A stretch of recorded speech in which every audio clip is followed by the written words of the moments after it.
बिस्मिल्लाहिर्रहमानिर्रहीम, अस्सलाम वालेकुम। मैं हूँ सुमेरा खान, आप देख रहे हैं सुमेरा खान ऑफिशियल। और मैं भी तुर्की में ही हूँ और बस कुछ देर में यहाँ से रवानगी है। मैंने सोचा आपसे जाते जाते इस्तांबुल की इन फ़िज़ाओं में ही बात कर जाऊँ। प्रोग्राम का इंट्रो तो यहाँ से हो जाएगा और इसका इख्तिताम कहाँ होता है वो अल्लाह पाक को बेहतर पता होगा। मगर मुझे लगता है कि शायद पूरे सफ़र में हम कुछ ना कुछ ऐड करते चलेंगे। और यहाँ मैं प्रोग्राम के स्टार्ट में कोशिश करूँगी कि एक पाकिस्तानी फ़ैमिली मुझे यहाँ नज़र आई, जो कि बेसिकली उनका ताल्लुक़ कराची पाकिस्तान से है, मगर वो लंदन जा रहे थे, लंदन में बेस्ड हैं और वो तुर्की से होते हुए गए। दौरान गुफ्तगू मुझे बहुत अच्छा महसूस हुआ उनसे बात करके, जब उन्होंने कहा कि वो चाहते थे कि पाकिस्तान से आते हुए वो अपने बच्चों को इस्लामी तारीख़ से रोशनास कराने के लिए ख़ास तौर पे इस्तांबुल, जो कि पहले कॉन्स्टेंटिनोपल यानी कुस्तुंतीनिया था, और मैंने पिछले प्रोग्राम में कुछ उसकी हिस्ट्री के हवाले से बात की, तो वो चाहते थे कि अपने बच्चों को, जो कि लंदन में ही पले बड़े हैं, पैदा हुए हैं, और बाकी बातचीत यकीनन वो आपको बताएंगे, और वो बहुत खुश और मुतमईन नज़र आए इस विज़िट से। तो मैं आपको दिखाती हूँ कि उनका इस हवाले से क्या कहना था, तुर्की उनको कैसा लगा। तुर्की क्यों, मतलब वेकेशन के लिए तुर्की क्यों चुना? अर्तुगरुल की वजह से, क्या वजह? अच्छा जी, सबसे पहले तो मैं कराची की हूँ, लेकिन we have been living in London for more than 7 years now. तो हम अभी गए हुए थे क्योंकि चूँकि लंदन में नेशनल लॉकडाउन था, तो we had gone to Karachi. मेरे हस्बैंड कराची में रहते, my parents are in Karachi, तो हमने कहा चलो कराची सबसे मिल के फिर वापस आ जाएँ। तो अब जब आ रहे थे वापस, चूँकि सारी और सो money cities and countries have been put on red list by the UK government, so we could only find Turkish airline to take us and we did not have to institutional quarantine.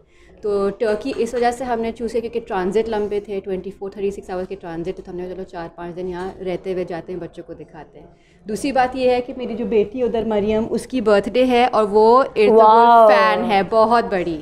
सालगिरह मुबारक बेटे, सालगिरह मुबारक। I am sorry, ये ज़रा हमारा ना दिल को ठंडक पहुंचती है सालगिरह मुबारक कह के। वो हैप्पी बर्थडे वाला काम पता नहीं क्यों मुझे बड़ा मसनूई सा लगता है। बिल्कुल, तो हम आए हुए हैं, एक्चुअली उसकी बर्थडे है, उसको टर्की पसंद है, उसको इर्तुगरुल पसंद है, उसको उस्मान पसंद है, तो हम ज़रा उसको just because it was her wish to visit Turkey, तो हम इस वजह से आए हैं। And we thoroughly enjoyed our stay। अच्छा, बहुत अमेजिंग था। तो तुर्की में क्या ख़ास लगा? ये फिर मैं दोनों बच्चों से भी पूछती हूँ कि तुर्की में क्या इस्लामिक जो कॉमनैलिटीज़ हैं वो ज़्यादा अच्छी लगी या क्या वजह थी? टू बी ऑनेस्ट, हमने जो सबसे ज़्यादा इन्जॉय किया वो बॉस्फोरस का व्यू था। अच्छा। It was the best we had. हमने I think because Saturday Sunday वैसे यहाँ पे लॉकडाउन था, तो हम होटल से निकले ही नहीं, हम ऊपर ही रहे। हमने नाश्ता अपना, लंच अपना, डिनर अपना, सब बॉस्फोरस व्यू किया, and we did not have any regrets कि we can not go out. Really, बिल्कुल सेम वाज ब्यूटीफुल। फिर हम एक दफ़ा क्रूज़ पे निकले बॉस्फोरस के, वो हमारा I think that was the highlight of the trip. तो बेसिकली हमारा highlight of the trip was the Bosphorus. इतना हसीन, इतना खूबसूरत, and obviously we learned a lot of things. We did not know कि Turkey was half Asia, half Europe. We learned that. We saw the Asian side, we saw the European side. So we learned a lot. Geographically हमने भी बहुत सीखा, and my kids are a lot into these Turkish dramas. So obviously they saw So you think are you also from the lot? मैं जानना चाहूँगी, फिर मैं baby से भी बात करती हूँ, मुझे बहुत क्यूट लग रहा है। क्या आप क्रेडिट देंगी ये जो इस्लामिक हिस्ट्री के ड्रामास पाकिस्तान में आए हैं, क्योंकि विद इन पाकिस्तान बहुत इसको तनकीद का निशाना बनाया जा रहा है कि क्यों इस्लामिज़म पाकिस्तान में इमरान खान लाने की कोशिश कर रहे हैं, ये पाकिस्तान की जो यूथ है उसको शायद फंडामेंटलिस्ट करने की कोशिश की जा रही है। Do you agree with that ideology और no? I would just like to give my opinion regarding जो पूरा यहाँ पे इतना सारा encourage कर रहे हैं टर्किश ड्रामा वगैरह।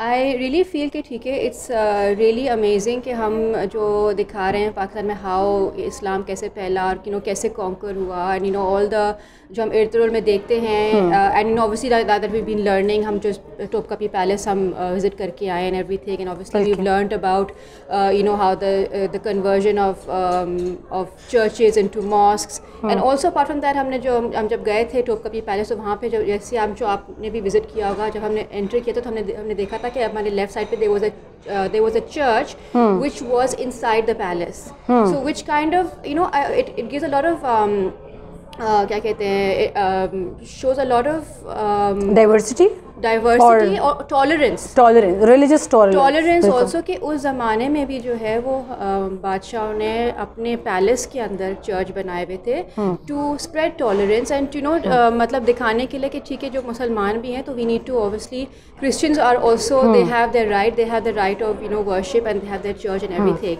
So this I really feel was a really amazing thing for our kids to learn and these kind of things मैं बहुत ज़्यादा encourage भी करती हूँ because हम ऐसे आजकल हमारा जो दुनिया का निज़ाम है we are so intolerant towards each other. Christian Muslim तो अलग बात है, हम तो अपने मुसलमानों को भी बर्दाश्त नहीं करते. So इस aspect से I feel कि you know these kind of things should really be highlighted and shown to our youth कि Islam is such a tolerant religion starting from day one, not only now. Centuries ago, thousands of years ago. Rasulullah, you know, they used to obviously had a lot of tolerance for everybody. Jews थे, Christians थे.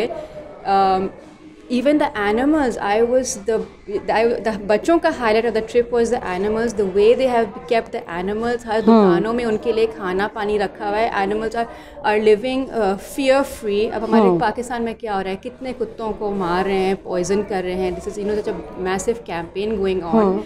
And यहाँ पे you see this is I feel कि you know Islam in this context is so much you know present here. Implementation Islam की आपको एक सही spirit के साथ नजर आए. यू नो बंदे जो हैं वो fearless घूम रहे हैं. they're not you know in fear कि they're going to be killed or tortured or anything. animals the same, दुकानों के अंदर लेटे हुए हैं, इनको खाना पानी मिल रहा है. और ख़वातीन के लिए रिगार्डलेस ऑफ देयर ड्रेसिंग मैंने नोट किया कि बहुत मॉडर्न ड्रेसिंग है. मैं और आप इस वक्त यूरोपियन साइड ऑफ इस्तांबुल में हैं, the Constantinople obviously from the ancient ages. लेकिन आपने देखा होगा बहुत मॉड ड्रेसिंग के बावजूद ख़वातीन बहुत सिक्योरली किसी भी वक्त जा रही हैं. कोई उनको नो वन ब्लिंक्स. बिल्कुल. तो ये एक normality, it's normality also. And you know हम जब गए थे यहाँ पे इस्तिक्लाल स्ट्रीट पे you know the law and order there, the police over there, police या यू नो हमने मास्क नहीं पहना, सब मास्क का कह रहे हैं कि मास्क पहनो मास्क पहनो. मतलब इम्प्लीमेंटेशन है. बिल्कुल. बल्कि ये तो हमने यूके में भी नहीं देखा है इतना इम्प्लीमेंटेशन. यू नो वहाँ पे वो लोग लॉज लगा देते हैं कि यू नो ये आप करेंगे तो 10,000 पाउंड का फाइन, ये करेंगे, लेकिन there is no implementation. We hardly hear of it being implemented जो मैं यहाँ पर देख रही हूँ. सही.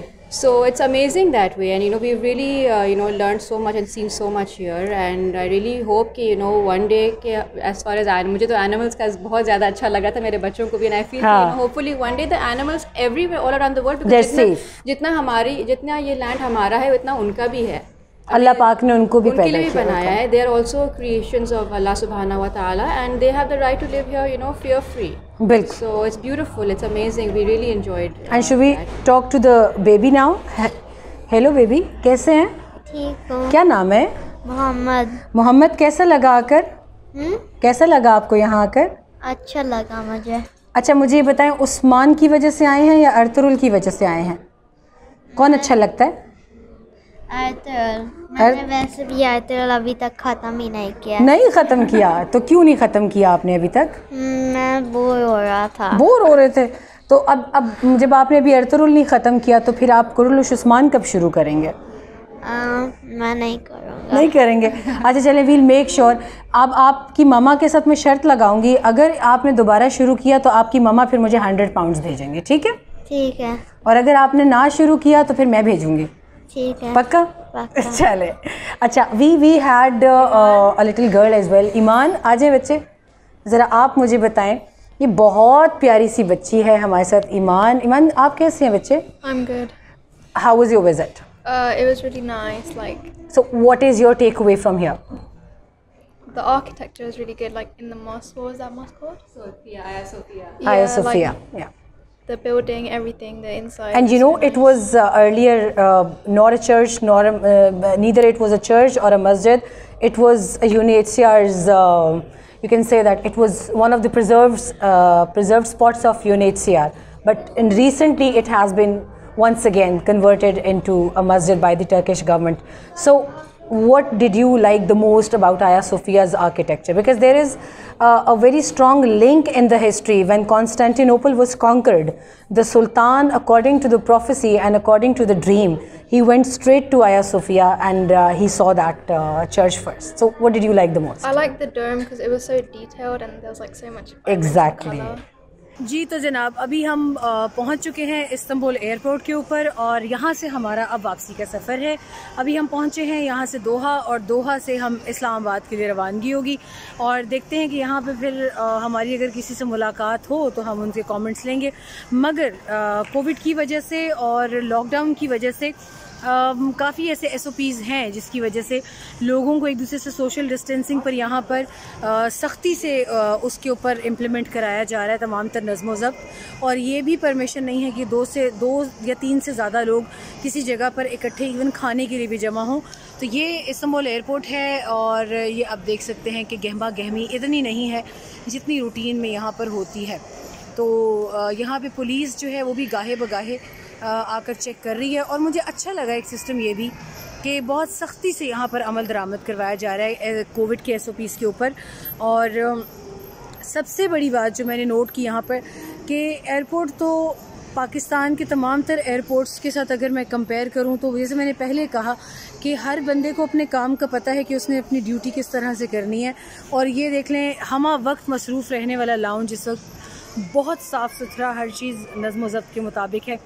प्लीज़ जहाँ तक हो सके इन अल्फाज को फैलाएं कि मैंने इन तमाम दिनों में एक ही चीज़ जो है उसको जाना है, या मेरे महसूसात ये हैं कि हमें अपनी ज़िम्मेदारियाँ पहचानने की ज़रूरत है, हमें अपनी तमाम तर फ़राइज़ पहचानने की ज़रूरत है। दूसरों की जानिब उंगली उठाने से बेहतर है कि हम सबसे पहले ये देखें कि हमें पाकिस्तान के लिए क्या करने की ज़रूरत है।